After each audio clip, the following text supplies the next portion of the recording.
Joe. We'll just say hi as they come in. We're going to record it if that's all right with people as well. Mm-hmm. Yep. Yep. Good. Thanks.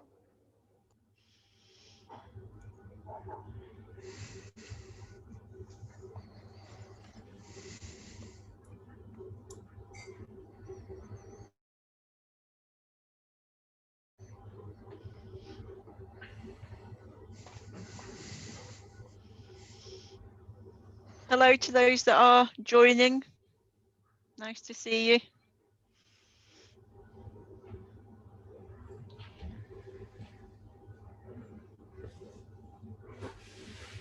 Hi, Nikki. How are you?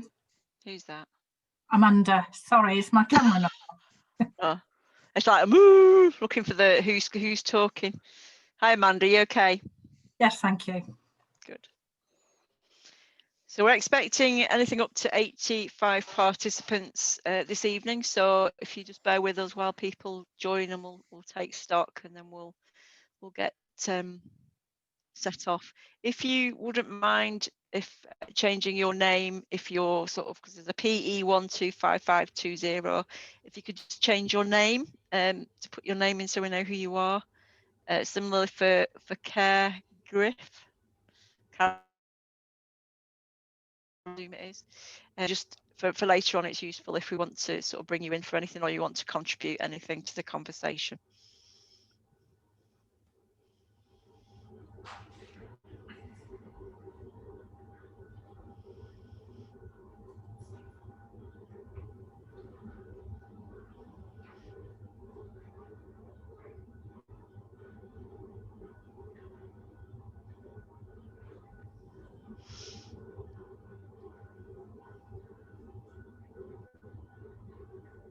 Okay, somebody's washing machine. Something like that, or dishwasher. That might be me. It's okay. It's not loud, Richard. It's just in the back. I'm very auditory, so I pick up sounds like that. So. I can nip up to my attic if that's better. No, it's fine. Is it sure? Yeah.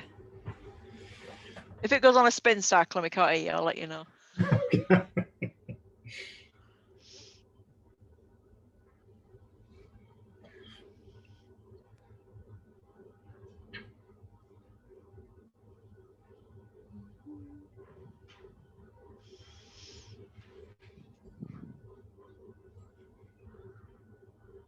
Hope everybody's all right with this miserable weather. It's been raining all day here in Lancashire, but thankfully, touch wood, no flooding locally as yet. Good.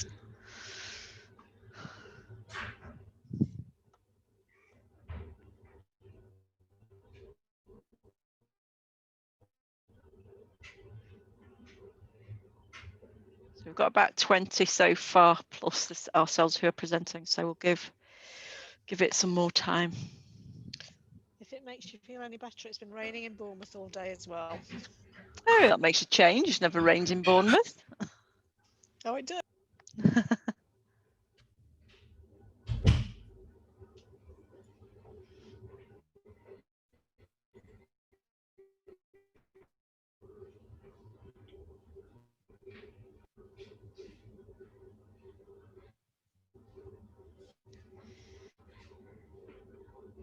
Just bear with us while we wait for others to join.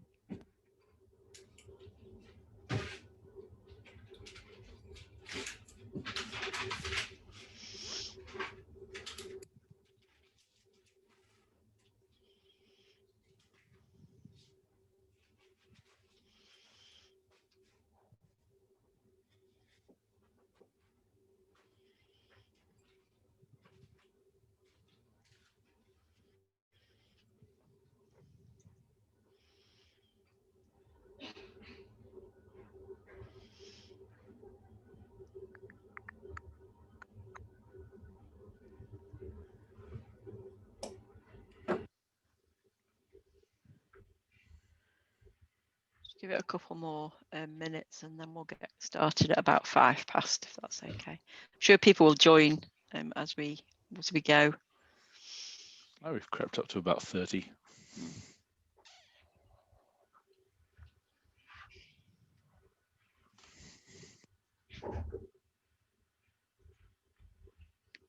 It's when people are sort of finishing one meeting, then joining this, and perhaps need a brew. I needed a brew from my last call.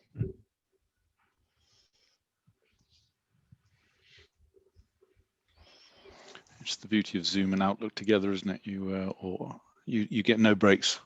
Half an hour. You're organised into half-an-hour slots for the entire day. Yeah. Hi, Claire. Not seen you for ages. You okay? Hi, Nikki. Yes, I'm doing good. Yeah. It's nice One to day at hear a that time. Northern Irish tone. Oh, thank you. Thank you.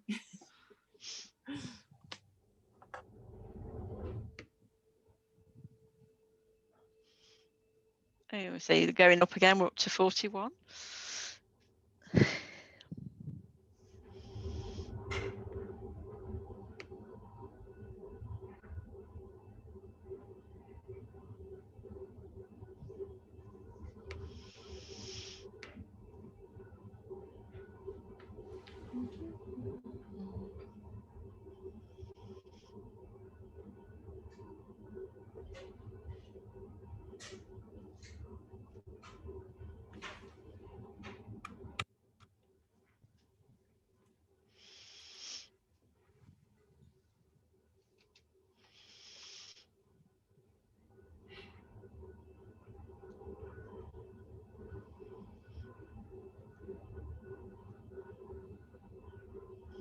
Okay, we'll get started. I'm sure people will continue to join us as we go. Just by way of introduction, I'll do introductions of those that are involved in this event today.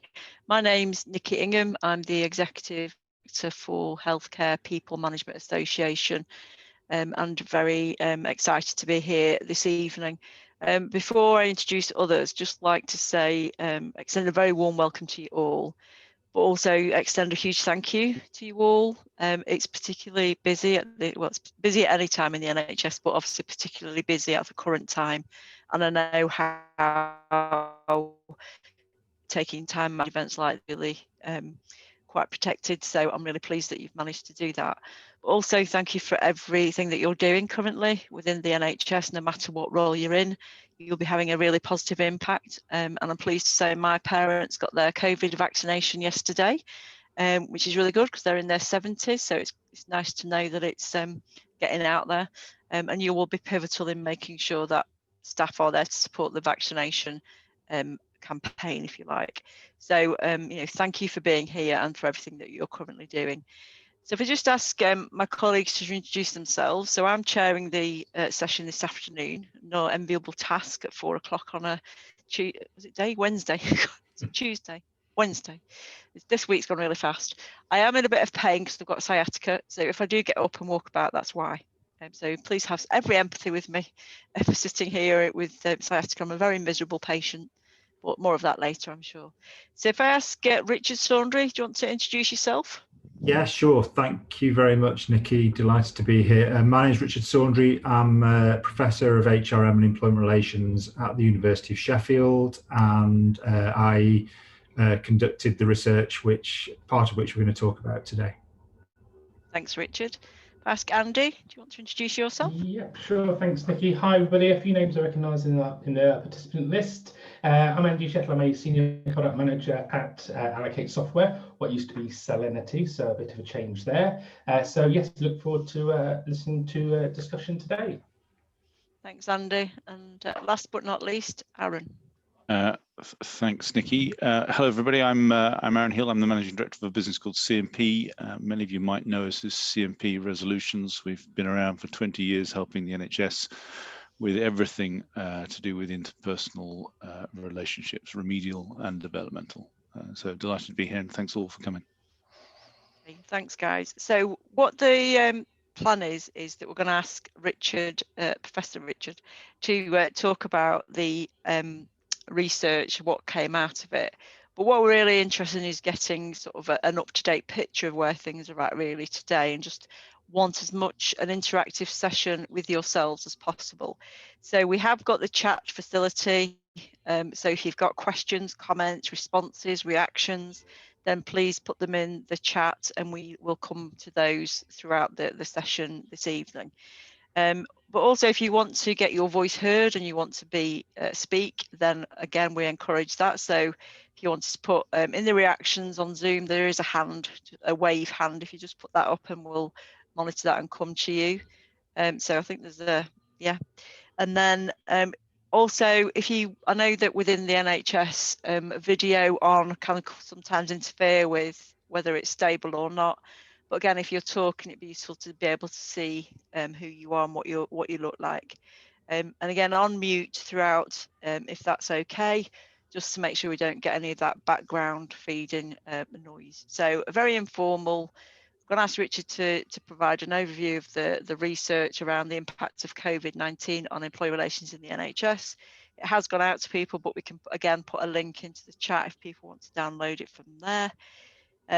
Please, then we're going to get a reaction from myself, Andy and Aaron on the research, and then we're going to open it up. So again, really encourage you to add chat, any comments and that sort of thing. And myself and my colleague Harriet from Allocate now, we'll keep an eye on that. So please bear with us, because hopefully there will be lots of chat in there, because we're now up to about 40 participants, which is fabulous. So, okay, so if I hand over to Richard, he's got a few slides to go through, and we'll take it from there. Thank you, Richard. Great. Okay. So hopefully, can you enable the screen sharing? Is that okay? It's disabled. It says disabled at the moment.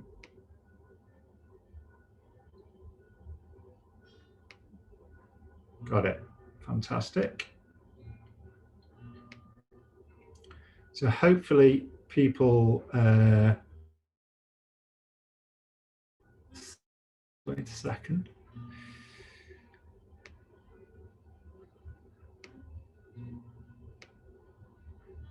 And just give me a shout if there's anything you can't see. So thanks very much, everybody, for coming today. And I'm just going to give hopefully a reasonably brief overview of the research which I conducted, which was commissioned and supported by the HPMA, as Solemnity as was, and CMP resolutions.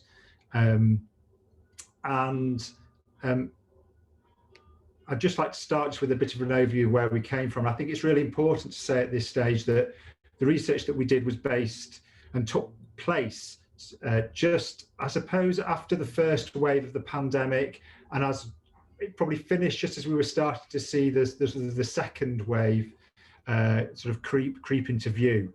But it's important to reiterate that the research inevitably, therefore, is a snapshot of what was going on at that particular point. So we're talking about during the summer, people looking back on what had happened previously from that point of view. And obviously at that time, although I think some people may well have thought that where we are now might have been an eventual destination, that was way off in the distance at that time. So what I'm going to talk about is the research that was done then. So the people I was talking to were talking in that particular context, and it's important to bear that in mind.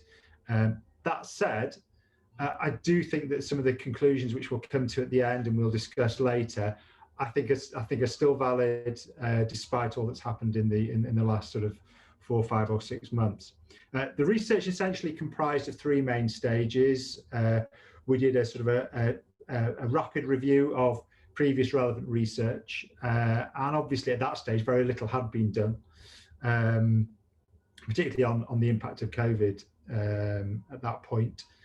We had an online survey. We had 235 responses to that from varying roles within the NHS, and then we conducted 20 semi-structured interviews to delve deeper into those themes, mainly with senior HR practitioners, plus also some colleagues from trade unions as well. And I think it's important, again, to reiterate the fact that inevitably I'm not suggesting that sample is representative of the NHS. However, we have this thing which people may be familiar with in sort of qualitative research called data saturation, which means that when we're doing interviews and we're seeing the same themes sort of reoccur time and time again, and that certainly happened within this research. So I'm reasonably confident that the picture that we got was reflective of what was happening and certainly picked up on some really important themes. Okay, so we divided it to a certain extent into sort of three parts, which was employment relations before COVID-19,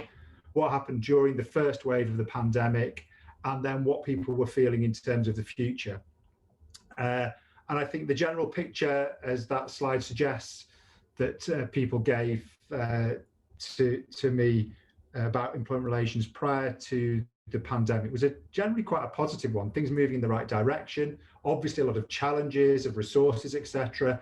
However, the sense that there were some really positive developments in terms of improved employee engagement, good partnership working with staff side, and particularly things like developing more inclusive and compassionate leadership, which was a clear theme which came across from a number of respondents, with organisations really trying to do some really positive work in terms of improving well-being, improving the way that difficult issues were handled, and generally trying to create more positive cultures. And as you can see, there's one of the key findings there. So more than 3/4 of survey respondents raised employee engagement, staff relationships, and management staff relationships as either good or very good. So generally a very positive picture. Obviously, which still needed to be addressed, however. And some of the challenges, so I just need to try to move so I can see this screen. Some of the challenges related to, I think, some of the capacity in terms of resolving issues, and particularly development in managerial capability and leadership, and there was still seems to be quite a bit of work to do there. And there's a quote from one of our research respondents pointing out limited development in leadership created managers who tended to seek the refuge of policy, really work to policy with little consideration of informal routes. That said, there was generally a positive direction of travel in terms of more focus on people-led and informal approaches to conflict resolution. Certainly a lot of innovation, and as somebody who's been researching conflict management across UK organisations over the last decade, I think the NHS is a real centre of innovation in this respect. And so whether it's through Freedom to Speak Up Guardians, obviously just in learning culture, and there's a lot of emphasis on that at the moment, and even just the extension of workplace mediation, a lot of positive work going on in the NHS. In addition, the sort of the close partnership working, which I mentioned earlier, was also reflected in terms of how organisations addressed difficult issues. So 8 out of 10 respondents to our survey agreed that they worked closely with staff and unions to resolve conflicts informally. So again, that certainly is extremely positive. Against that, I think there was a general view that although there had been some positive developments in this respect, there was still a tendency for issues to be bogged down in formal process and procedure. And there was still a significant tendency to that, towards that, which is something we may pick up a little bit later. And I think one of the key reasons for that came out of the research, and I have to say, it's not really of a great surprise to me, because I think certainly my previous research that I've done in the NHS, but I think more broadly in organisations across the UK, is that there is still a view in most organisations, or in a lot of organisations, that line managers quite often still don't have necessarily the skills and confidence to handle really thorny, difficult employment relations issues. And of course, because of the changing role of HR and the evolution of a lot of these issues to the line, then it is those line managers who are increasingly having to pick up these issues. So within the NHS and within the respondents that I spoke to, and within the survey respondents, a number of key causes were identified. I think intense operational pressures was certainly a prime among those causes. Managers working in very, very difficult situations, particularly within the first wave of the pandemic, but more generally. And that meant that quite often there wasn't necessarily time to have the conversations that managers would like to. Quite often not having, there wasn't really the time also to build those skills and to coach managers properly. In some organisations, there was still a sense that people's skills were undervalued when staff were being recruited, and still a little bit of an emphasis on technical and clinical skills in terms of people finding themselves in leadership positions, although that was changing a little bit. And core people skills in training and development. So quite an emphasis on leadership training, but some respondents questioned whether some of the core components needed to deal with difficult issues in the workplace were really being developed. So perhaps we're pretty good in terms of developing managers and training managers in terms of process and procedure, pretty good on the leadership side, but perhaps the bit in the middle is the bit that was missing. And I think it's a telling statistic that only just over a third of our survey respondents agreed that line managers were well equipped to resolve difficult issues. And one thing I don't want to do is to be seen to be criticising line managers. The job that they do is incredibly difficult, and they're being asked to do more and more. But whether they have the time and whether they have the necessary development to deal with those difficult issues, I think is an important question that we need to ask ourselves. Just moving on to the impact of the first wave of the pandemic. And I think that in that first wave, there was certainly a sense from respondents of people pulling together. So the quote here, I think, was very reflective of the sorts of conversations that I was having with people about the impact. So we're all people, aren't we? So you absolutely had clinical teams forgetting their normal boundaries, pulling together. We created new teams from all over the place. So a real sense of innovation, of people doing what needed to be done, going that extra mile to maintain services in very, very difficult situations. So clear sense of camaraderie, solidarity, putting their differences aside for the greater good to make sure that those services were maintained to patients, and supporting each other as well. I think that certainly came across.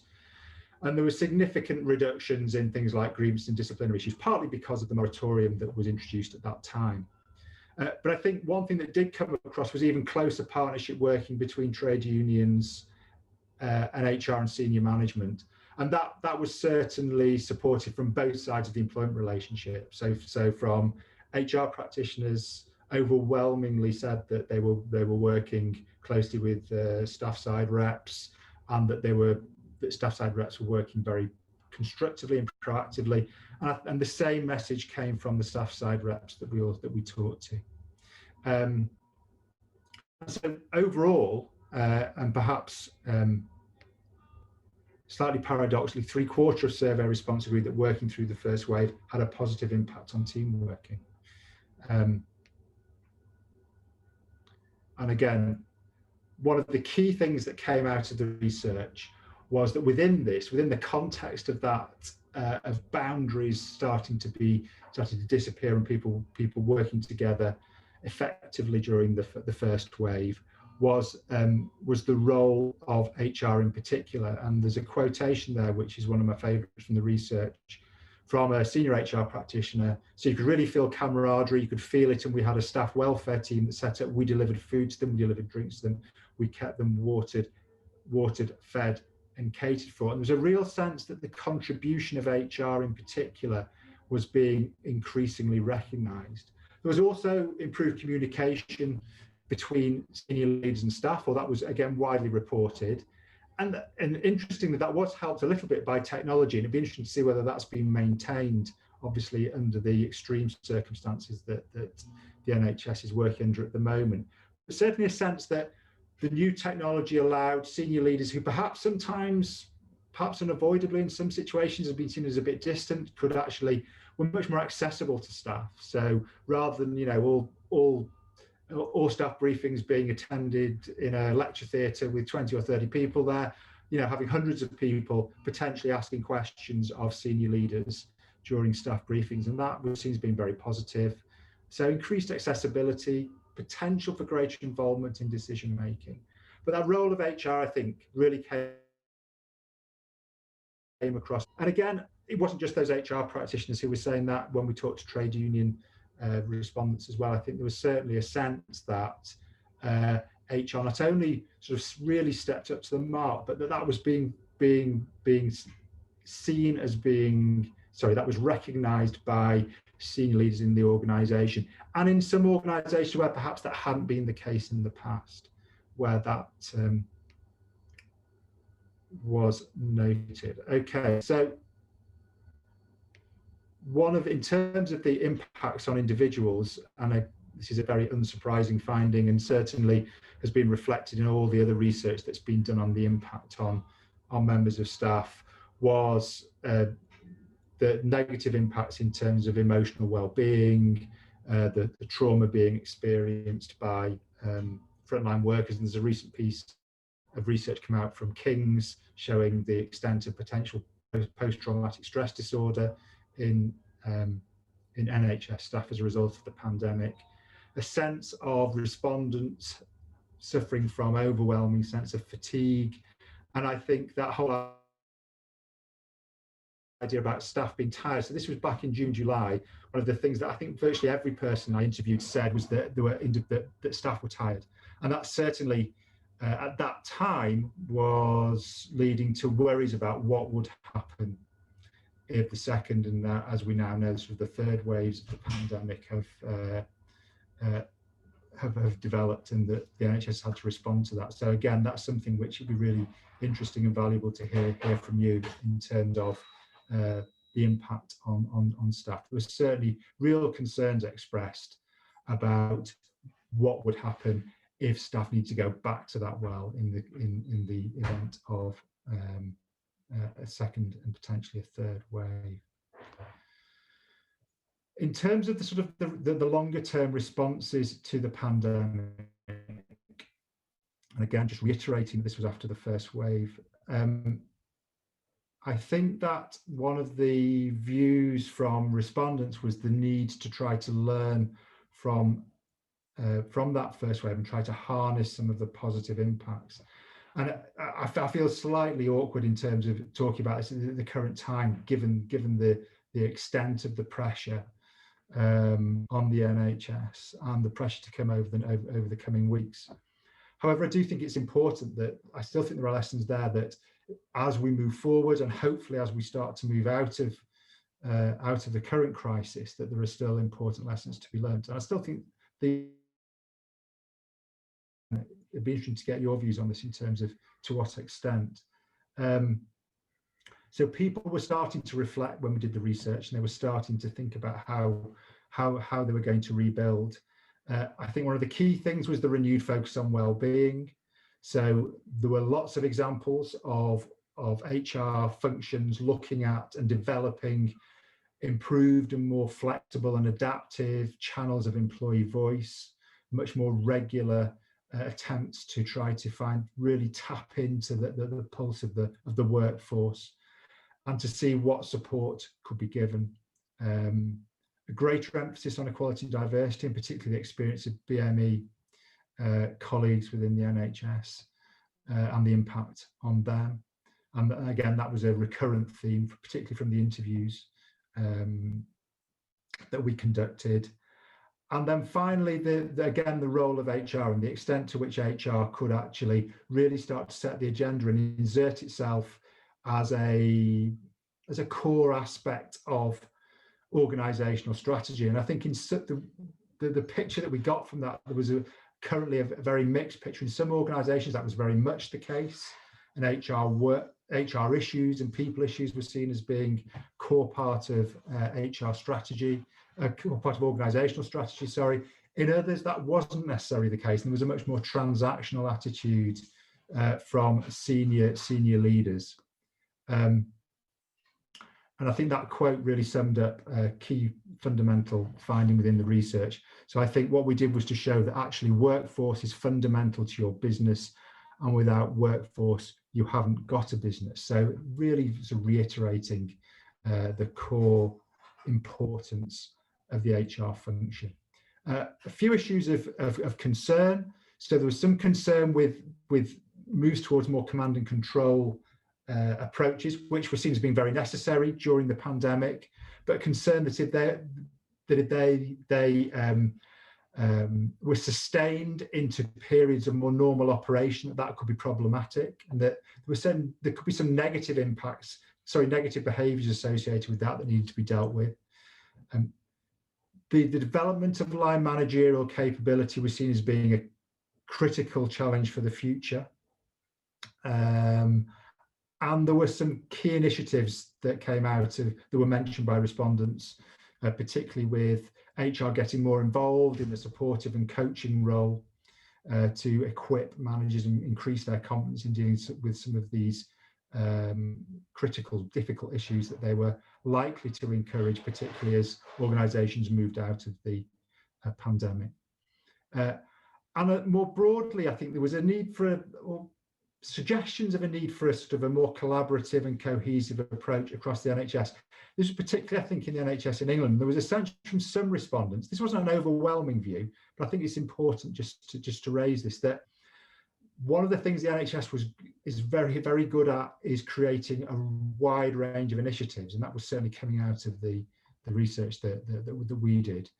But there was a need to try to make sure that there was learning between organisations and a degree of collaboration and cohesion to make sure that key messages and key developments were shared across the service, as opposed to organisations in some ways competing with each other for, who could actually develop the most of an innovative approach. So real importance in terms of trying to take what was good, what was being done effectively, and sharing that.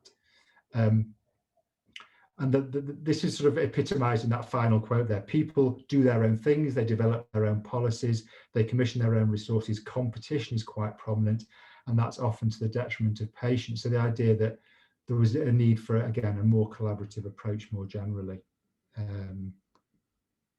So just to conclude, and I've whipped through that fairly quickly.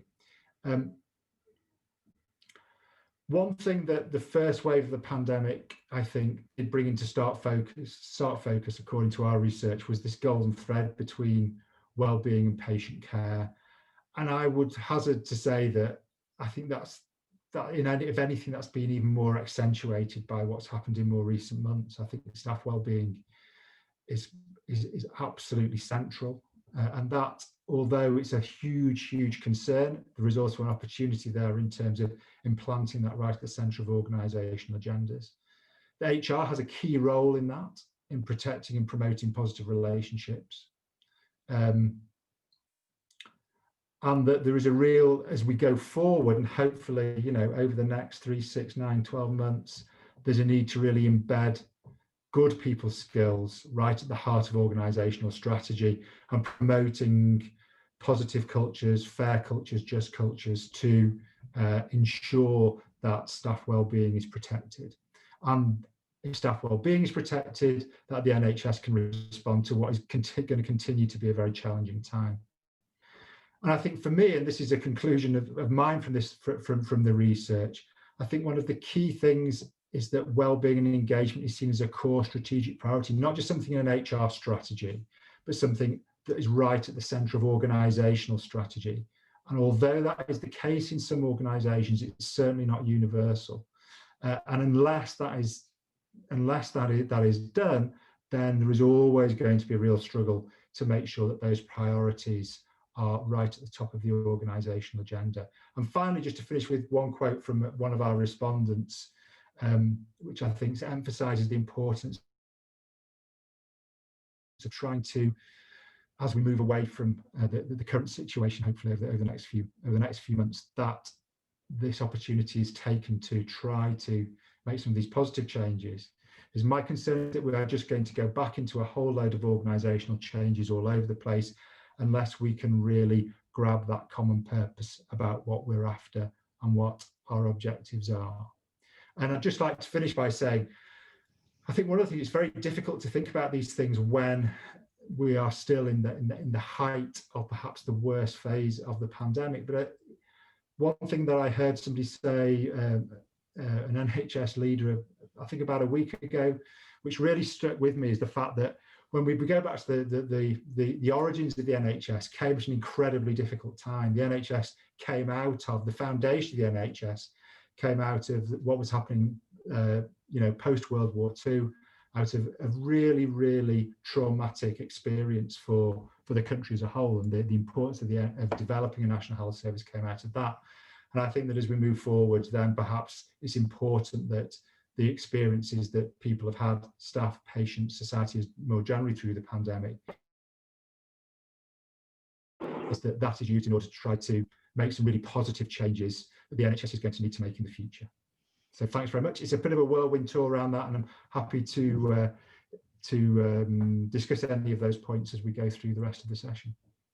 Great, thanks, Richard. That was a really helpful summary and overview of the main findings of the report, but clearly there is a lot more detail in the full report, and Harriet has kindly put the link into the chat. Throughout that, Richard gave some, I suppose, challenges and prompts for you guys around, since wave one, what's changed, and clearly where we are today, things are maybe quite different. So we're quite keen to understand from you how things have changed and what is different, particularly around the pandemic itself, around perhaps command and control, because I've heard different things from different people around how that's emerging. Getting worse, getting better. Also, how does ER feel right now? Is it similar to what has been outlined in the research from wave one, and an acknowledgement that clearly things have moved? So I'm just going to sort of start the discussion in terms of my personal response to the research. Then I'll ask Andy to give his response, and then Aaron. And then what we're keen to do is to open it up for comments and questions. So please start to think about those prompts and put any questions or comments into the chat. That'd be really helpful. So my, I suppose, initial response to the output of the research, it's great that we've done a piece of research, that's the first thing, and I think it relayed a very positive picture in that, encouraging that partnership collaboration with trade unions and staff organisations is still at the heart of how we're doing business, if you like, across the workforce, directorates and systems. And that's something that we're really proud of as workforce professionals, that we need to, so it's reassuring that comes throughout the whole of the research that's been done. Something, I suppose, a challenge as a HR practitioner myself, how do we let go and be more agile around our responses?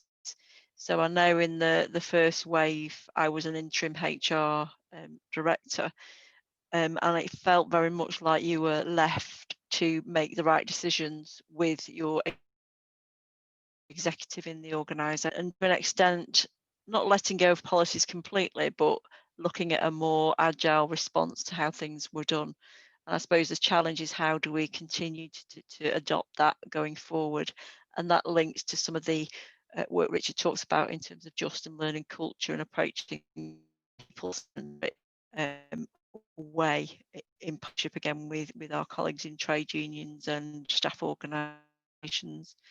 There's a challenge around confidence of our managers, as has always been in place around them managing some of the people agenda, because it is quite difficult, can be quite challenging. And how do we build their confidence to support them and be more of a coach, engaging with our managers rather than holding their hands when things perhaps don't go quite right? How do we support them to develop the skills and the confidence? Role of workforce. We've been talking about some considerable time. It shouldn't take a pandemic or a crisis like we've got now to get that at the boardroom table, but in some respects it has. So I think the positive from this is that it has raised our profile as a profession, strong foundations from which to build, and something we shouldn't let go of. We have a right to be centre stage and supporting the organisation, and I think through the pandemic we've really stepped up to what's expected and gone above and beyond what's expected. So how can we build on that foundation going forward? So overall, I think it's a really positive picture. I'm really curious to hear from you guys in terms of how it may have changed, or has it maintained throughout the wave 2/3. Things are quite different. As I say, I get a sense that command and control systems are worsening in some areas, so that leadership cultural challenge, that we were enjoying the some element of freedom in the first wave seems to have disintegrated slightly in the follow-up waves. So that's my sort of response. I'll hand over to Andy, give his response, and then we'll hear from Aaron. So please keep putting your stuff in the chat box, please. Andy.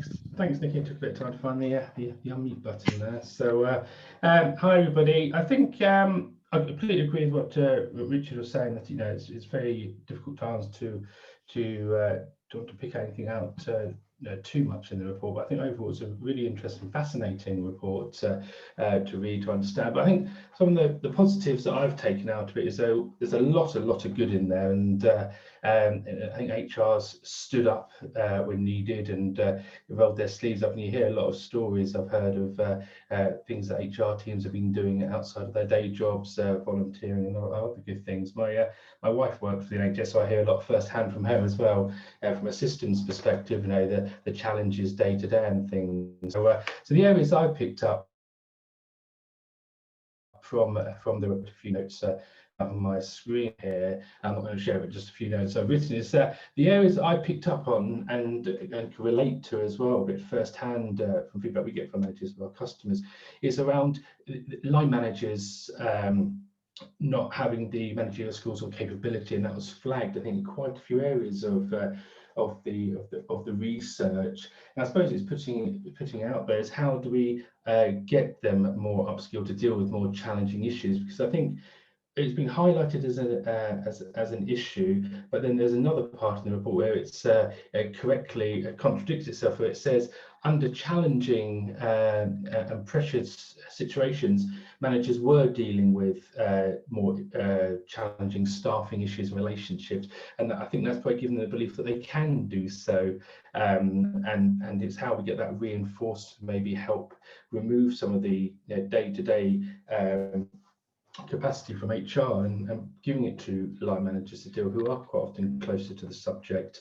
So I suppose it's we can have questions as we go through later on. Is just is it possible, I suppose, to upskill more line managers with those softer skills? And in the report it mentions that about One Scotland. Is there an approach that to try and tackle this as one rather than in silos individually? So what we see at Solemnity is that we've got a case study launching soon from one of our customers who's rolled out ER Tracker, so our case management solution, to their line managers. And they're the first of our NHS customers to do that. And the case study will come out hopefully in the next few weeks. It talks about they're wanting to empower their line managers. They are closer to the subject. They know their employees, and it's not there to say formalize everything. It's there to give line managers prompts, a process to follow, and discussions around things like, if we want to deal with things informally, as we're trying to promote, and the research suggests that we don't want lengthy processes, disciplinary grievances, we can resolve things informally, great. So people do build in like their informal stages, and it's sometimes just a prompt saying, speak to the employee, have a discussion with them, just listen to them, and maybe things get resolved. So we are seeing, I suppose, a growing desire of customers wanting to roll out technology to their customer, to their colleagues, for them to be empowered to do things. So it's certainly something we're seeing growing. I think that sort of resonates with what the research found, is where line managers need more upskilling. While technology is not going to give them the skills, it's going to give them a tool to assist them at least part of the way as a prompt. So, but overall, I think loads to be proud of in that report. And as Nikki opened the intro, thank you for everything everyone does. And sometimes people feel like they're unsung heroes, maybe in HR, but I hear firsthand all the things the HR people are doing to help the greater challenge that we're facing at the moment. So that was really my take on it, more from the how can we upskill line managers to maybe try and take some pressure off HR and hopefully get better outcomes for employees and in turn patients. Great, thanks Andy. That's a great response. So Aaron. Thanks, Nikki, and thanks everybody. I want to echo Nikki's comments of thank you all for finding the time to come and listen to this, and thank you, Professor Richard, for undertaking the research. And anybody in Winchester, thank you for vaccinating my sister tomorrow. So I think we could clearly talk for days on this. There's a huge amount to cover, so I want to be very specific in pulling out one observation. The reason CMP is engaged in helping the NHS is normally when things have gone wrong, when relationships are under pressure, when the strains are high, or indeed when individuals, or for whatever reason, lack empathy or self-awareness towards a colleague, or maybe fail to listen or take time to understand or be curious about other viewpoints and circumstances. So my observation before the pandemic, that slowly the NHS was becoming less hierarchical. It was moving towards a more inclusive and compassionate leadership style, which Richard did point out, and approaches to working that were more inclusive and compassionate. And that journey is so crucial in our belief, and it must continue. And due to the people agenda to the stage, the danger that the current setting in crisis and remain after the pandemic, after this next wave, or so we must fade away. I think work on implementing those more collaborative leadership. My dulcet tones through the evening. So the first one is from Melanie Fitzpatrick. Melanie, you're from Northern Ireland, a former clinician who's now working in workforce and working on a dissertation. So she's looking forward to reading your full research, Professor Saundry.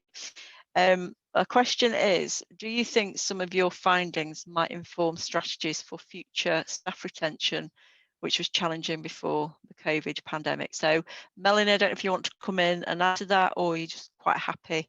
It'd be useful just to see your face, maybe hear your voice. Hello, there she is. Nice to meet you all. Hi, Melanie. Hi, just to introduce myself, I don't have a HR background, but I am from a nursing and midwifery background, and COVID, the first wave was challenging, but I agree with a lot of the findings in terms of team working and a lot of barriers being broken down. I feel this wave is considerably different, but my area of interest is, having been a clinician for many years, is on staff retention. And I think a lot of what we're seeing now with COVID possibly was there before, and COVID has just brought it to the surface. And is it possible to use research like this? And I've just found you on Twitter, by the way, so I'm delighted to be able to join webinars like this. Could research like this be used to inform staff retention? And obviously my interest and expertise is on the nursing and midwifery workforce. I do appreciate that there's a wide workforce out there. So thank you very much for allowing me to join. That's fine. Richard, do you have any initial response to that, and then I'll come in.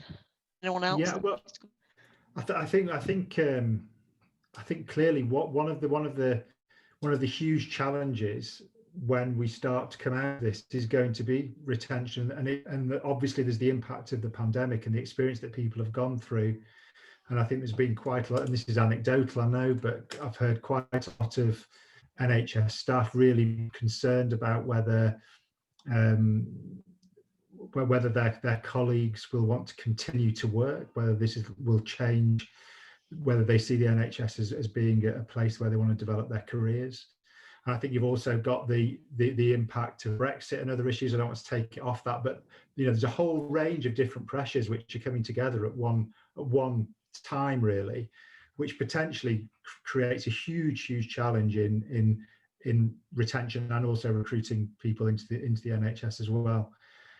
And so can the research help? Well, I hope it can help in terms of organisations being able to develop more effective strategies, because I think those organisations that can respond effectively and put people issues at the heart of this, at the heart of their culture and their strategy, are still going to have recruitment and retention challenges, but they're going to be better placed to deal with those.